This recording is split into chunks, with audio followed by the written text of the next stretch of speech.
All right, y'all. Doing sports talk worldwide. Okay, we're gonna talk about boxing for a quick moment. It's gonna be a quick video, right quick. But I want to talk about if you're a casual fan, right? What you would probably be thinking about. Why did Floyd Mayweather leave with 49 victories, zero defeats? Shit, why didn't he go and get number 50? You know what I mean? Why? What was that all about, right? And that's a good question. So, you know, I'm explained my opinion of why that is. And it's business. I think more than him being exhausted, which he should be. All right, but I just think what has happened, right, is in his division, the welterweight division, and the division over him, those guys are bigger than him, 154 division. So you're getting older, right? So you're saying, okay, let me go ahead and just roll out because at the end of the day, there's nobody who's crystallizing themselves as a worthy opponent, right? And Floyd Mayweather is trying to make eight figures for a fight, right? And there's nobody out there who's doing what they need to do to get a Floyd Mayweather fight. Oh, I should say earn a Floyd Mayweather fight. At the time, there were guys, who were just fighting. I never want to call fighters a bum if they have a 70% uh, winning percentage or even higher. They won't be called a bum here. But, lesser fighters. Guys would fight lesser fighters and come out and call out Floyd Mayweather after the fight. Doesn't make any sense. You got to earn it. And for me, from afar, checking out some of these things, even I know you don't back into a Floyd Mayweather fight. You don't back into a Floyd Mayweather fight. Well, this is the lotto. You know what I'm saying? So you don't back into that. You have to do something where people are saying, "Hey, this guy has done a lot of stuff, and he's a worthy opponent. We think he can beat Floyd Mayweather." That's how Floyd Mayweather got paid after he changed himself from Pretty Boy to Money Mayweather. Was that people were thinking he can get beat by these people, and they wanting him to get beat. That's why he gave himself this mean persona so people could want him to get beat. And he put in the work so it didn't happen, right? But this is what's happening. At the time, you had all these fighters and they wouldn't fight each other. So I think Floyd would have said, you know, after beating Manny Pacquiao, which was, you know, a lot of people anointed him as the fighter of the decade. He had a lot of losses, he had a lot of close fights, but he was the fighter of the decade. And I'm pretty sure if you put on your empathy cap, what we keep talking about here, we talk about the empathy cap, wanting to feel what someone else could possibly be feeling. If you don't want to do that, then you're not a person that we want to debate with in sport, because you're just not going to, you're just going to have your opinion and that's it.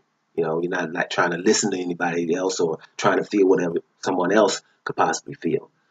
But Floyd Mayweather must have felt like I beat the fighter of the decade easily, and it was labeled as boring, right? Even though I threw more punches than he did. He's the combination puncher, the aggressive puncher, the pressure fighter, throws a lot of combinations. He didn't against me because he was neutralized.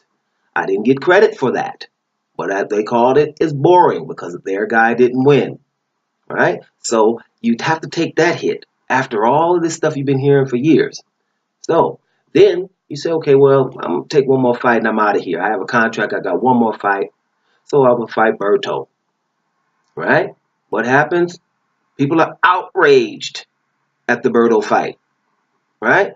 Same people that say Floyd Mayweather has never accomplished anything. I mean, really, a lot of people don't go that far, but, they don't give him his due respect, right? Let's just put it like that. Those people also were outraged about Berto, a two-time champion who's dangerous to say the least, right? Outraged at the fight, wanting to boycott the fight, even though it's Floyd Mayweather's last fight, farewell fight, which we should be celebrating, even though he had a bad persona the last 7, 8 years of his career. But you still celebrate him because he's on his way out. No, that's not what we do. We are outraged at the fight, want to boycott the fight, right? Now, Floyd Mayweather's not all that good, so we're going to boycott a fight, his last fight on his last leg, 38 years old, fighting him. We're going to boycott that. We're outraged. right?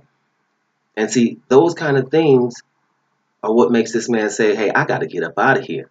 Because listen, if he's not so great, who else in the welterweight division will we be outraged by or with if they fought Berto? Who? Keith Thurman? He could get away with fighting Berto, and he's the only one where you'd be like, well, I might be a little bit upset about that one. Danny Garcia, he was about to fight him, and we were cool with it, you know, because Berto brings something. What, Jesse Vargas? Huh? Tim Bradley? And these are the best names. Everybody under that, Berto's probably favorite. But those are the top names. Okay, maybe Sean Porter, right? Put another name in there. And obviously Errol Spence, but he's an up and coming hungry lion. There's a different criteria for that man there. That's a whole different conversation. I'm not talking about him yet. But what we're trying to say here is we're outraged at Floyd and we wouldn't have been with no one else. And this is him at the end of his career, the very end of his career. So he has to get out of there so these people can fight each other. Now, this is November 2016. This man been gone but for a year and a half. And we still doesn't have a welterweight who has crystallized themselves as the guy who, whoa, this is the guy who can get Mayweather. Mayweather come back for him. Now, he's been out 18 months already. And I'm pretty sure when he left, he was like, I know what, let me get up out of here so they can stop calling me out after these marginal fights, right? And that the public makes them fight each other, that they start calling each other out. The biggest fight we had in the welterweight division since they've been gone is probably, I'm going to go with Thurman against Porter, right? Both of those guys left with their chest high, with their head held high, their chest poked out because they both did a good job, right? So Keith Thurman, here's a scenario I'm going to give you. And I think Mayweather will come back if this hurry up and happen. This is just a little scenario real quick and we'll leave it at that. Now we'll take Thurman and Garcia, right? Thurman and Garcia. The winner of that fight the winner of Pacquiao Vargas, right? The winner of Pacquiao Vargas is the winner of Thurman Garcia. And that little tournament, the winner of those two, after that, that guy will be worthy of a Mayweather bout. And that will be worthy of a pay-per-view, and it will get over 1 million buys, probably. Even though pay-per-view is about to be extinct on you in a minute. But I think that fight will be worthy. And I think the boxing public and even the casuals will get in to that fight because of the hype in those respective fights. Let me just give you the scenario for each fighter. All right, let me just just wing it. Let me say if Keith Thurman were to win against Danny Garcia, right, and then go on to beat Manny Pacquiao, saying provided he wins against your boy Vargas, then Thurman would be undefeated, beat an undefeated guy in Danny Garcia, and then he went on to beat a legend in Manny Pacquiao. Boom, there you have it. There's somebody who crystallized themselves as a worthy opponent, right? You just put your empathy cap on. It's easy to follow. Bam. Let's say Danny Garcia wins that fight against Thurman, right?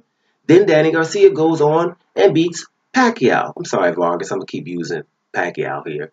I think he's going to beat you. But okay, so now you got Danny Garcia, who's still undefeated, right? And has been the underdog in every fight until he made it to Mayweather. Because he's going to be the underdog against Keith Thurman. He's going to be the underdog against Pacquiao after beating Keith Thurman, right? That would be the story. And let me tell you, that fight would sell because at that point, if he beats Thurman and Pacquiao, you ain't going to be able to shut up Andy Garcia. You ain't going to be able to shut up Pops. And Pops going to be right. Like he is a lot of times. I mean, he say a lot of crazy stuff, but he be right a lot of times. So I'm just saying, if Danny Garcia makes it to that fight with Mayweather, it's going to be huge too. And he's going to have a chip on his shoulder still, and he would have shown he's been through a lot of adversity. He's never been the favorite except for them Saltas and stuff like that, and the fights that were close, that he got, I think, gifted. I don't think he was gifted so much Peterson as he was gifted in Herrera. But whatever, those are definitely close fights that it could have went either way. So Garcia has a 0, but it's some question marks on those zeros, at least 2 or 3 occasions. But he has come through fights where he was definitely the underdog. So if he came through there you have another one. Now Pacquiao, who doesn't, in my opinion, he doesn't deserve the Mayweather rematch. Okay, for a lot of reasons. First of all, that shoulder stuff, I don't get over that. I don't get over that. You shouldn't have even mentioned the shoulder because you was in there and you were fighting and you didn't look like it. The whole time, the whole fight, right? And I just don't appreciate that because I still remember what happened to Tim Bradley when he's got 2 bad ankles and nobody even mentioned him after the fight with Pacquiao. 2 bad ankles, comes out on a wheelchair to the press conference, and he gets death threats because he was given the fight. So his shoulder, I didn't appreciate that. So he doesn't deserve a Mayweather fight after beating Vargas. But if he beats the winner of Danny Garcia against Keith Thurman, then he'll be hot. And the Mayweather Pack 2 would be ready to be bought. Over a million buys for sure. That's the scenario that I see for Floyd Mayweather to come back for number 50, right? Because I don't think the public is going to let him come back for a very, very soft touch, which I would. I wouldn't give a damn because for me, from what I've seen already, he's proved enough. It's ridiculous, the stuff we ask him to do, all this going up even more weight classes and stuff like that. Oh, that's ridiculous. He's done enough up until now for me. There's levels to this. There's bad fighters, there's marginal fighters, there's what do you call it, journeymen, there's gatekeepers. Then you go up to the above average fighters, good fighters. Then you go to great fighters. Then you got the last 2, elite fighters. And then you have royalty, boxing royalty. And boxing royalty is these few fighters. And Mayweather is one of them, right? So he should be treated as such. Royalty. Y'all need to fight to get a chance to fight old boy. You know what I'm saying? And that's the bottom line. Doma Sports Talk Worldwide. And we out.